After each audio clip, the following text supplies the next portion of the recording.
Москва, Қазақстан границаға чыгабыз. Күндө рейстер бар. Кирди чыкты, до конца кирип чыгабыз. Регистрация просрочка болсо, жасап алып жолго чыгабыз. Выдворение болгондо алып чыгабыз. Базада жок болсо, жардам беребиз. Кара тизмени текшерип жолго чыгабыз. Күндө рейстер бар.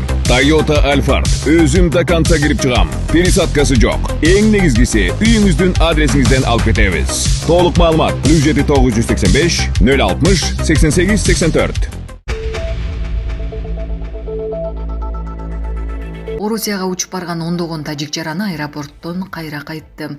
Орусияга учуп барган тажик жарандарынын дагы бир тобу өлкөгө кире албай артка кайтканын бүгүн 8-июлда Азаттыктын тажик кызматы жазды. Москвага Бактар шаарынан учуп барган ондогон тажикстандык мигрант Шереметьево аэропортунда 5 күн өткөргөнүн, Орусиянын аймагына кирүүгө уруксат берилбегенин өздөрү айтып беришти. Алардын айтымында Москвага 3-июлда учуп барышкан, бирок чек арачылар өткөрбөй коюшкан. Багажыбызды да бербей коюшту. Ичинде нан жана бир аз тамагышыбыз бар эле. Аэропорттон сууну жана шоколад батондорун кымбат бага сатып алып турууга мажбур болдук. Учуп барган жалпысынан 200 чакты киши болчу. Ошолордун арасынан Тажикстандын жарандарын гана киргизбей коюшту дешти алар. Үйүнө 8-июлда гана кайтканын билдирген мигранттар аларды эмне үчүн өткөрбөй койгонун орусиялык кызматкерлер түшүндүрбөгөнүн белгилешти. Быйыл жазына Москвада Крокус Сити холл борборунда кеминде 145 адамдын өмүрүн алган теракт боюнча кармалгандардын көбүнүн теги тажикстандык экени аныкталган. Ошондон бери тажик жарандарынын Орусияга кирүүсү кыйындады. Май айында Тажикстандын тышкы иштер министрлиги элин азырынча Орусияга барбай кое турууга чакырган. Учуп барып, бирок кайра мекенине кайтарылгандар буга чейин да болгон. Булак Азаттык. Кыргызстандын мамлекеттик карызы 6,3 миллиард доллардан ашты. Кыргызстандын мамлекеттик карызы үстүздөгү жылдын 31 майына карата 6 миллиард 347,58 миллион долларды төздү. Финансы министрлигинин маалыматы боюнча, мунун ичинен 4 миллиард 540,84 миллион доллар тышкы. Ал эми 1 миллиард 806,74 миллион доллар ички карыз. Андагы маалыматка караганда, мамлекеттик карыз ички карыздын эсебинен 77 миллион долларга көбөйгөн. Ички карыздын басымдуу бөлүгүн баалуу кагаздардын карызы 1 миллиард 790 миллион доллар түзөт. Ал эми тышкы карыздын негизги бөлүгү Кытайдын Дем клиникасы тиш ооруларын дарылоо жана тиш салуу кызматын көрсөтөт. Стоматология заманбап техникалык каражаттар жана материалдар менен камсыздалган. Жогорку даражадагы стоматологдор өз ишинин сапатына кепилдик беришет. Кандай гана оор абалдагы тиш болсо да оорутпай алып салабыз. Жулабыз. Тиштерди кесипкөй чеберчиликте гигиеналык тазалоодон өткөрөбүз. Брекет системабыз да бар. Шаары. Метро Нахимовский проспект, Сибашская көчөсү 7, корпус 2. Метрого жакын жайгашкан. 5 мүнөт гана жөө басасыз. Экспорт-импорт банкына берилүүчү 1 миллиард 661,21 миллион доллар болуп эсептелет. Белгилей кетсек, 2023 жылдын 31 декабрына карата Кыргызстандын мамлекеттик карызы 6 миллиард 280,54 миллион доллар болчу. Ош менен Баткендин бир катар аймактарында сел жүрүп, унаа жолдор жабылды. Бүгүн 8-июлда Ош жана Баткен облустарына сел жүрүп, ыкчам топ тартылды. Бул тууралуу Өзгөчө кырдаалдар министрлигинен кабарлады. Маалыматка ылайык, саат 15:49 чамасында жааган жаандын кесепетинен кокту колоттордон келген сел суулары Баткен районундагы Айгүлташ, Согмент, Таян унаа жолунун 3-8 чакырымын кум шагылга толтуруп, жол каттамы жабылган. Ошондой эле Кара Булак айылында сел өтүүчү сайга сел суусу келгендиги тууралуу маалымат түшкөн. Жерине Баткен шаардык ОКБдан ыкчам топ тартылган. Алдын ала маалымат боюнча Илейлик районунда саат 12:45 чамасында жааган жаандын кесепетинен кокту колоттордон келген сел суулары Разаков, Андарак, Көкташ унаа жолун жана Тогуз Булак, Миңжыгач айылдарын байланыштырган ички чарбалык жолду кум шагылга толтуруп, Ынтымак айылында Откорм тилкесинде бир турак үйдүн короосун каптаган. Жерине тазалоо иштерин жүргүзүүгө бир экскаватор, 10 адам тартылган.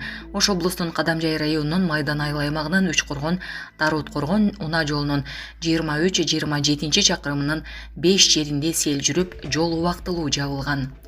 Караш, Анипа, Чагорок, Шамбесай жана Акчечек сел өтүүчү сайларынан сел суу сагып, 1400 метр ички чарбалык жол бузулган.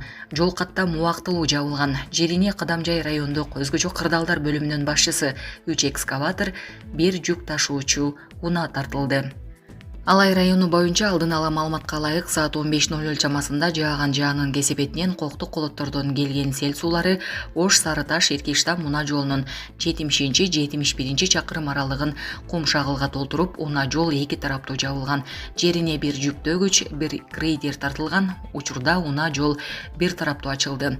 Беле кетсек, ОКМ 8-12 июль күндөрү туруксуз аба ырайы жана көтөрүлүп жаткан нөшөрлүү жаан-чачынга байланыштуу өлкөнүн толуу райондорунда сел жүрүү, таш кулоолор болорун эскерткен. Булак Супер KG. Ош Сарыташ Эркештам унаа жолу жабылды. Нөшөрлөгөн жаандан улам Ош Сарыташ Эркештам унаа жолунда сел жүрдү. Буга байланыштуу жолдун 71 чакырымында каттам токтоду. Транспорт жана коммуникациялар министрлиги билдиргендей, аймакта азыркы тапта жамгыр катуу жаап жатат. 133-135 чакырым аралыгында жол бир тараптуу болуп калган. Сел түшкөн тилкелерге Кыргыз автожол түштүк мамлекеттик ишканасынын номер 959 жол тейлөө мекемесинин жолчулары жана тиешелүү техникалар тартылууда. Кошумча маалымат берилет. Өзгөчө кырдаалдар министрлиги сел жүрүү коркунучу бар аймактардын тизмесин жарыялады. 8-12 июль күндөрү туруксуз аба ырайы жана көтөрүлүп жаткан нөшөрлүү жаан-чачынга байланыштуу республиканын толуу жана тоо этектериндеги райондорунда сел жүрүп, таш кулашы мүмкүн. Бул тууралуу бүгүн 8 июлда ОКМден билдиришти. Өзгөчө кырдаалдарга мониторинг жүргүзүү, Божомолдоо департаменти сел жүрүп, таш кулашы мүмкүн болгон жерлерди тизмектеди. Баткен облусу, Лейлик Кадамжай райондору, Жалал Абад облусу, Зузак, Базар Коргон, Нокен, Аксы, Алабука жана Токтогул райондору. Ош аймагы, Өзгөн, Ноокат, Алай, Чоң Алай жана Кара Суу райондору. Ысык көл облусу, Аксуу, Жети Өгүз, Ысык көл, Төп жана Тоң райондору. Чүй облусу, Сокулук, Аламөдөн, Ысык Ата жана Кемин райондору. Нарын облусу, Чумгал, Атбашы жана Нарын райондору. Талас облусу, Кара Буура, Бакай Ата жана Талас райондору. Мындан тышкары сел жүрүп, таш кулоо коркунучу бар жолдор аталды. Бишкек Ош унаа жолунун 285, 342, 348, 358, 362, 400, 411, 426 чакырымдарында. Ош Сарыташ Эркештам унаа жолунун 64, 65, 68, 70 чакырымдарында. Бишкек Балыкчы Боом Капчыгайы унаа жолунун 112-128 чакырымдарында. Балыкчы Бөкөмбаев унаа жолунун 64, 117 чакырымында. Талды суу Арал унаа жолунун 4-5 чакырымында. Ош Испана унаа жолунун 64, 78, 125, 138, 149, 190 чакырымында. Мырзаке Карашоро унаа жолунун 18, 28, 32, 37, 44, 56 чакырымында. Кербен Алабука Канышкыя унаа жолунун 2, 4, 12, 13, 22, 24 чакырымдары. ОКМ элди сак болууга чакырып, өзгөчө кырдаалга күбө болгон учурда 112 номерине кабарлап коюуну өтүнөт. Чалуу күнү түнү акысыз. БШК жогорку кеңештин 3 жаңы депутатына мандат тапшырды. БШК бир мандаттуу Северлов, Ысык көл жана Ноокат округдары боюнча шайлоонун жыйынтыгы менен жеңүүчү деп табылган Жумабек Салымбеков, Айжигит Тыналиев жана Бакытбек Мариповду жогорку кеңештин депутаттары кылып каттады. Боршаковдун билдиргендей, 7 июлда аларга депутаттык мандат жана төш бийлиги тапшырылган. Беле кетсек, 30 июнда номер 5 Ноокат, номер 36 Ысык көл жана номер 29 Северлов бир мандаттуу шайлоо округдары боюнча жогорку кеңешке депутаттарды кайра шайлоо өттү. 3 округдан жалпы 29 талапкер ат салышты. БШКнын 4 июлдагы жыйынында номер 36 Ысык көл шайлоо округу боюнча шайлоодо Айжигит Тыналиевди жана бир мандаттуу номер 29 Северлов шайлоо округу боюнча шайлоодо Жумабек Салымбековду жеңүүчү деп тапкан. Тыналиев өз округунда 3498 добуш алган, ал эми Салымбеков өз округунда 10623 кишинин добушун алган. Ал эми 5 июлда Ноокат округу боюнча добуштарды кайра саноо иштери жүрүп, жыйынтыгында Бакытбек Марипов жеңүүчү деп табылган. Ал өз округунда 11596 шайлоочунун добушун алып, алдыга чыккан. Тоңдогу жайлоого чагылган түшүп 250 баш кой өлдү. Ысык көлдөгү Тоң районунун Жазуу Кечүү жайлоосуна чагылган түшүп, анын кесепетинен 250 баш кой өлдү. Маалыматты бүгүн 8 июлда өзгөчө кырдаалдар министрлиги билдирди. Маалымдалгандай, окуя кечээ 7 июлда саат 17:00 чамасында болгон. Жеринде тактоо иштерин жүргүзүүгө Жарандык коргонуу комиссиясы жана Тоң райондук ОКБдан ыкчам топ тартылган. Булак Супер KG.